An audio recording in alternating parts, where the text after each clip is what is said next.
Hello, everyone, and we're talking with Mayor Ronald Jones, City of Garland.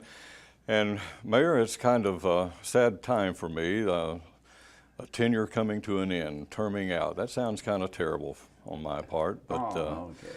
but obviously a lot of staff members are going to miss you, but we wish you well in your ventures coming up. Talk a little bit about some of the time you spent as mayor. We all know you've been a part of the city staff for many, many years, retired as a city assistant city manager. A little bit of the background leading from that to the mayor. I think that your experience coming from the staff and into the political arena with that brings a lot of wealth of information and background. I think that served you well. Well, it did. It did. Even during the campaign, it was invaluable because when individuals run against someone who's been on staff at the highest level of management, who's worked with mayors, who has worked for councils, you really have an advantage because no matter how much one researches and reads, most everything or project they talk about, I had my hand in one way or another. So I was able to transcend into the job quick. That old adage, I could hit the ground running. The disadvantage was that I had no room for error because there was a lot expected of me having 29 years of staff experience. Right. And I take it as a compliment when you say staff. It's sort of sad, and I am too. Didn't think I'd be. Yes. I thought I'd be ready to leave after 6 years. I am ready. I'm prepared because I have other things to do, other obligations to meet. But I count it such an honor to the citizens to vote for me 3 times, to trust me with being the highest elected official, to trust me to represent them, to be the face of Garland and really the voice in the eyes of the media. Wherever you go, they look and listen to the mayor first. And then to trust me to be effectively capable of presiding at meetings, conducting those meetings at the highest level of parliamentary decorum. And so that's a requirement many candidates don't talk about. True. They love to talk about what they're going to do, businesses they're going to bring in, and DACA. But you got a job that's required by law, and it takes a particular skill set to do it effectively. And I'm fortunate to have a group of council people who had skill sets, and we worked together well, even when we disagreed ideologically on issues for one reason or another. My philosophy was eventually we voted up, voted down, and move on. Right. And that's what I tried to do. A lot of times in the past, you have a lot of first as mayor, as well as in your personal life. Yeah. Let's talk a little bit about some of the accomplishments that you've achieved over the tenure here. Well, over the 10 years, if I include my staff time, and some of these I didn't know until a reporter was writing a book that involved my ascent to becoming mayor. I had forgotten about it. I remember the media really covering it a bit. But in 1999, when city manager Muzzy appointed me assistant city manager, I really had no idea. I'd forgotten it was the first African-American assistant city manager. And so that was generated a lot of news. And so that was the first, and I took that as an honor. But I do know one thing: managers appoint you because of your ability and skill. That's true. Not because of your ethnicity. That is and true. So that demand on me, I'm confident I met the demand placed on me. And then becoming mayor, that generated tons of news. I had no idea. The news media, that's all they would want to talk about. Radio, TV. And when it looked like I may win this race, they were really I was having interview after interview. And the question always was, how do you feel being the first African-American to become mayor? And I would say, you know what? I feel great that I'm the first previous city employee to become mayor. I had 2 of them tell me, we're not here to talk about that. That's right. Exactly. But I didn't let them spin me into talking about that. Right. Because people who didn't know me as well as people who knew me felt I was the best qualified for the job, and they could trust me to carry it out. Right. Some who had doubt that first time, I won their support. I've had some to came out and said, you know, I didn't think you would have the balance to do it because I had worked for the city so long. They felt I had such allegiance and such friendship that were connected to, especially to management, that I would not be an objective mayor. But one told me, a previous mayor told me, he said, you proved me wrong. I'm supporting you when you run next time. Right. And so I thought that was an advantage. Very much. Having a management team, staff like you that I knew your competencies, I knew your commitment, I knew your dedication. And so I didn't worry about that. I knew what I had to do as the elected official. Right. And we trusted each other, and we got the job done well. Talk about the... But you know what I want to ask this? Sure, I don't want to please. leave this person out. When I came on board as mayor, I know that Jim Spence and previous mayors, I just won't call their name, all had executive assistants. Some mayors used those executive assistants less than others. Some used them all the time. I knew what I had planned to do. I was going to need a full-time staff person. And I had a person already in mind that I was going to hire. I had already anticipated staff may say, I don't have the money. I was going to say, I know where to find it.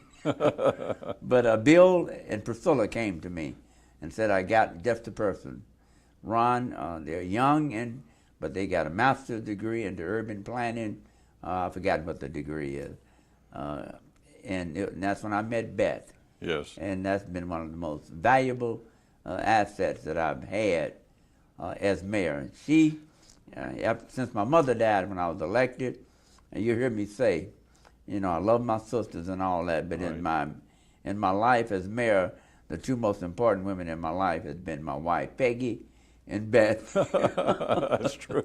Well, But anyway, I wanted to include that. Okay? well, I'm glad you did. You kind of led into my next question about those that help support the mayor position. You're out in the community a lot, right. and you are the perennial mayor that serves the citizens, and you're out in the community an awful lot. We see Beth up here running the day-to-day business. I think we know And what on the she phone does. and on the emails, making sure that I'm Right. where I'm supposed to be.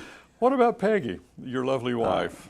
The support that she has to give you, and the city has grown very large since you started as a It staff is. member. We You've seen are- a lot of growth. We're big city mayor. We're listed when the big city mayors of Texas meet. I meet. Yeah. I mean, there are the 15. We're about the 10th or 11th. We expanded it to 15 because we included some other cities, other counties, who are the largest in those counties, although they're smaller than Garland. When we meet on issues, all 15 big city mayors meet to discuss items of importance in Texas and nationally regarding policies that the administration at the highest level in the White House will be considering, what the National League of Cities will be considering. And so we have our input, and it's very important. That's a very important role of being mayor. And as far as your wife, when you become mayor, your wife is part of being mayor. Yes. Because you impact her life. Wherever you are, she is going to either be with you or not with you. When your wife is not with you, or your spouse, because we have had a female mayor, then you're impacting your marriage. You're impacting your home from being away. Right. And there's a demand placed upon a mayor's time. I guarantee you this, a mayor is going to be remembered by his accessibility, his availability to the public, not by the budgets he generated and helped balance, not by the budgets he approved, not by the structures, whether they're infrastructure buildings he built or businesses that come and go. He's going to be remembered by the people's lives he impacts on how he availed himself to them. That's true. Now, and I tell people, if you don't feel you can meet that, not everyone can be everyone else. You can't be me. But I made that decision to come in, to be available, and so I am. That's why I created Mayor's Evening In, Mayor's Evening Out. Just something routine to me. But I found out it's become one of the most important components of my institution of being mayor, of the things I laid on the table and initiated. I thought Garland Goes Green, the Green Initiative, would be the biggest are the grandest, but Mayor's Evening Inn is. And then when I go out to meet with people, it's just amazing. Another first. Yes, yes, indeed. Let's talk a little bit about something that I didn't know, and I've known you for 20 plus years. I didn't know you were quite the artist. Some of the artwork in your office here, I didn't realize you had drawn. Oh. No, I didn't know that. When did you pick that up? Well, I was always talented from a little kid, and when I was in junior high, I call it middle school, they had called it now. In high school, I developed it, and I had planned to be a full-time professional artist. Wow. So my first year in college, I majored in art, and then I had planned to go into the commercial fashion side. I wanted to be a fashion illustrator. Then later, I wanted to be a fashion designer. Really got into that. Actually designed a female line called Originals by Ronald. Oh, my. And they sold. It was amazing, I tell you. The old Naughties of Dallas carried one of my lines. That store is not in existence now. So I dabbled in that, and I loved it. Oh, interesting. But I saw most artists didn't make any money. Now, I do have a friend now that's really a millionaire. He stayed in it. But I still use my talent. It is a way to sort of release my stress. You know, I love to dance. I love the ballroom dance. Yes, and so I knew that. Painting and drawing is what I do. How But about that? I forgot a lot of people don't know that. No, But did not know it's a that. talent that I developed. I had the basic skill Yeah. from God, and then I went and developed that skill academically. Well, they look good. Yeah, thank you. I'm very impressed.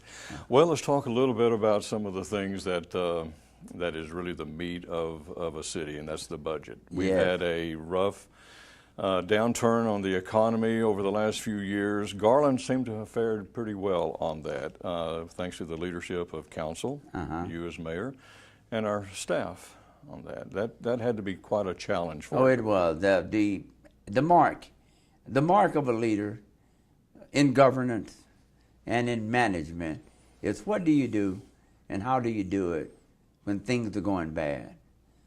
How do you make adjustments? How rapidly do you make those adjustments and adequately to make sure things stay on course, to make sure euphemistically that the ship doesn't sink? And it starts with governance. Make no mistake about it.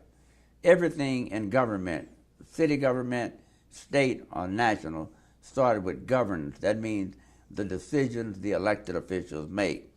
Now, the effect of what happens ultimately lies in governing people having superior staff to carry out those decisions that are made. And so we have both. We have excellent administrators, and they have excellent people that they appoint under them to carry out those directives. So shortly after I was elected, and I have two people that's running for mayor who were on that council 5 years with me. So it impacted them too. All the dreams you have, the major projects you want to get accomplished, you know right then are going to be impacted. So you have to convene, meet, actually see where we are. My first goal was, as mayor, do as little harm, to do no harm. And if it was going to be harm, I wanted to make sure we saved careers. I wanted to make sure we saved jobs. We knew we could do that. We just simply knew we had to slow down spending. Some of the major projects had to be put on hold. Didn't want to lay anyone off. Didn't want to have to terminate. And so we were able to make those adjustments. It meant that 1 or 2 years, I believe, we had to not give pay raises. Right. And then one time that was that little small reduction. We made it up, and then we did some things to give what we'd call some incentive pay. Necessary adjustments that have to be made. We all tightened our belts, and we stuck with it, and I think we came through. But I do remember one of my council, and I called her name Barbara Chick. She said, "Mayor, I promised my constituents that hollow by rec center would be completed. Now I'm talking to you, and I'm going to talk to the city manager, and I talked to my mayor pro tem, and we made it happen. But there was other things that had to happen too. It was very important within those first 4 years of my 6-year tenure that we got 190 completed. That eastern extension was not even we had to start it up, get all the necessary resolutions and permitting done that you have to do, working with the other mayors in Raleigh and in Saxby. People don't realize how important it is for mayors to work together. Sure. I encourage the incoming mayor to get involved in the U.S. Conference of Mayors, to become involved in the Metroplex mayors. I was fortunate to be elected president based on those relationships. But getting that Eastern Extension connected through Garland to 30 just opened up that whole corridor. And you've seen the results of a lot of business decisions being made in Garland and in our neighboring cities as well that we benefit from. It was very important to stay on that timetable to get the blue line extended to Raleigh. So all that was done. And what is great, this council made the decision with very good management to do all of those adjustments and not drain the budget and to maintain a AAA rating with Fitch and Standard & Poor's. And that is fantastic. That is incredible for that period of time. Yeah, for that period of time. The economy is leveling off and it's actually ascending now. Yes. Still have some challenges, though, for the new mayor coming in, We do. whomever that may be. Yes. Talk a little bit about the challenges that he's going to be faced with. The first challenge, Or she. the first challenge he or she will be faced with is solidifying the council. The mayor, in the long run, if they are going to be effective, the mayor and the council will succeed together or they fail together. And if they can remember that you cannot make one or the other look bad, and not think you all not going to look bad. So I encourage them to work together, and that requires a particular skill set. I think they have the ability to do it, but the test is going to be what happens when that happens. To understand what you have to work with. I think they'll have a better economy as the economy is emerging, and to understand that you are accountable to the people. So understanding the roles you play, and you have some latitude within those roles, but how well they work together is going to be extremely important. I don't think I've ever asked this question. How much involvement do former mayors have with your tenure, or a mayor's tenure, current mayor? Some attempt to have more than others. I do remember my first 18 months, and it was all friendly. It was with good intent. I would get emails and phone calls from some, and even former council. Right. And I had some. I remember my immediate predecessor. One thing I asked him, I knew what was important. I knew some things that he had initiated but had not been completed, that I was determined to make sure they were complete on time, because that was going to enable us to go to the next phase when those opportunities came. That's why we're going to have a major downtown development that was never on the books, never thought about. We've already approved as council. But he made this statement. He said, I will never initiate a contact with you. I will not get in your way. But if you need me, I'll be there. And he kept his word. There were a couple of times, a couple of major things came up. I knew he was familiar with it. That's mere day. I don't mind blowing flowers people way. And when I called him, he responded. And he would always conclude, that's my opinion, but you are the mayor. You'll have to make your decision. And I knew that anyway. Yeah. But he didn't have to meet with me. He didn't have to even talk to me. But I wanted to get his perspective on some things. Because I do say this, no matter how long you've been on the council, no matter how long you worked here, the moment you become mayor, it's going to be a little bit more than you thought. It's going to be more challenging than you thought. Yeah. And that was with me. Some who've been around me heard me say this.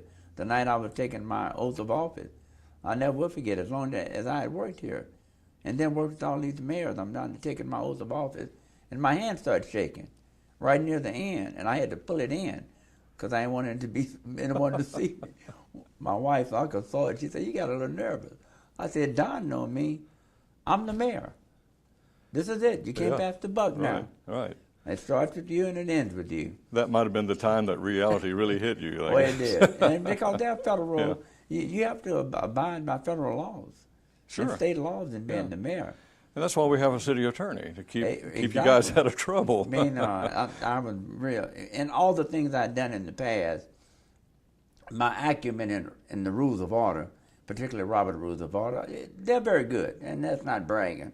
They simply are, because I've had a great training. Yes, you have. And You were the people city's have told me. parliamentarian. But you got a city attorney over there. Now, there are certain things that go beyond the Robert Rules of Order. The state laws, the federal laws, the charter as written, and there's a lot of, and so you just have to get to a point, Mr. Attorney, and then they give you your opinion. Ron, we could go on forever, and I wish we could. Well, let me just say this, enjoy talking to you, but I want to ask this one last All question here. What's the future for Ronald Jones? Well, the future right now, as many know, is to be the senior pastor of the New Hope Baptist Church in Dallas. I'll continue to live here. I commute back and forth, but I've been a member of that church over 40 years. Yeah. I served that church as interim pastor on 4 different occasions when they were without a pastor. And they asked me to serve this last time as interim pastor. And the church, we got some needs we have to meet. And then they asked me to serve. And it really surprised me, to be honest. But I'll be serving as full-time pastor. But full-time pastor, and the way I've structured things and delegate out, means you really have a lot of opportunity to do other things. So we'll wait and see. Yeah. But I'm committed to service. I'm committed, and so we'll wait and see. There's some similarities to that, I bet. Oh, very much. Yeah, except this time, I have 2 boards that I report to organizationally. A board of deacons and a board of trustees. Yeah. And it's a little different. A little bit. Sometimes politics and church can be just as interesting. I do. Well, any closing comments you would like to say? Yeah, my closing comments is I thank my wife, Peggy, for agreeing with me to serve as mayor's wife. I thank Garland Public, who voted me in, and those who have trusted me to be the chief elected official, because I know the reputation of a city is determined by the mayor and the council, not by staff. How the council conducts its business in the public square, and how they conduct themselves privately when other people see them, means a lot. I was honored to serve you, and I will continue to represent you as a fellow citizen and be available when you need me. And I appreciate staff. We have a great staff here. I want you to always understand that. We can't do it all. We can't do it all at one time. But we do all we can all the time. And I'm just grateful to serve. Well, Mayor, on behalf of all the staff of the City of Garland, I want to thank you for your time of service and your support, and your great support for staff. Well, I appreciate you. Thank you. All right. Very much so. Thank you, Dave. Appreciate it. Okay.